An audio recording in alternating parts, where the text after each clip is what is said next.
देखिए ये अपना model paper number first question का 8 MCQ है, ठीक है, 12th क्लास का। जैसा कि अपने को क्वेश्चन को पढ़ने पे पता लग रहा है कि यदि फलन कोई फंक्शन है हमारे पास fx, वो इस तरीके से डिफाइंड है।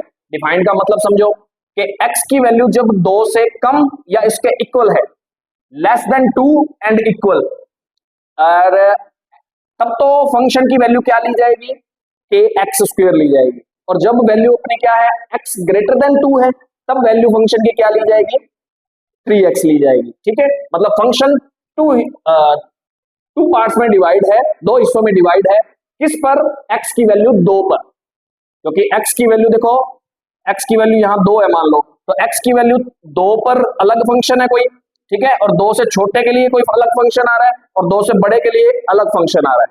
क्लियर, अलग अलग 2 फंक्शंस हैं हमारे पास। और अपने को क्या दे रखा है क्वेश्चन में, x इक्वल टू 2 पर सतत है, सतत मतलब कंटिन्यूस दे रखा है अपने को। तो अपने को क्या कंडीशन में दे रखा है, k की वैल्यू फाइंड करके दिखानी है।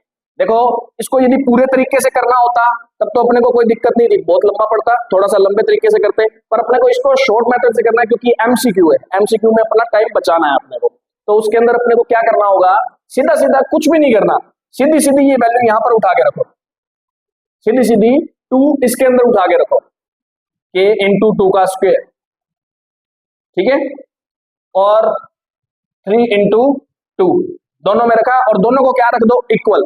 क्यों, क्योंकि सतत की डेफिनेशन क्या होती है, left hand limit, right hand limit, और फंक्शन की उस पॉइंट पर वैल्यू, ठीक है, उस पॉइंट पर वैल्यू तीनों क्या होती हैं, इक्वल होती हैं, तभी तो फंक्शन कंटिन्यूस होता है, तभी तो फंक्शन सतत होता है।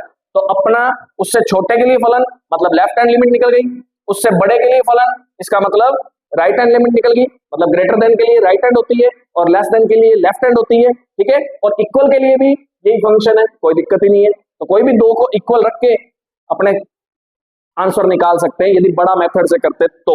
और यदि बड़ा मेथड नहीं करना तो सिंपल सी बात है कि छोटे के लिए और बड़े के लिए दोनों फंक्शन में वैल्यू पुट करें और दोनों को क्या रख देना है, इक्वल रख देना है, क्योंकि वो सतत है तो लेफ्ट हैंड लिमिट और right hand limit automatically equal होंगी, ठीक है। तो यहां से वैल्यू आ जाएगी 4k, क्योंकि 4 और इक्वल में 6, तो आंसर आ जाएगा 4/6, और आंसर इसको सॉल्व करेंगे तो 2/3। कौन सा ऑप्शन सेटिस्फाइड हो रहा है, 2/3। मेरे ख्याल से यहाँ ऑप्शन में कोई मिस्टेक है, यहाँ 2/3 होना चाहिए, ठीक है।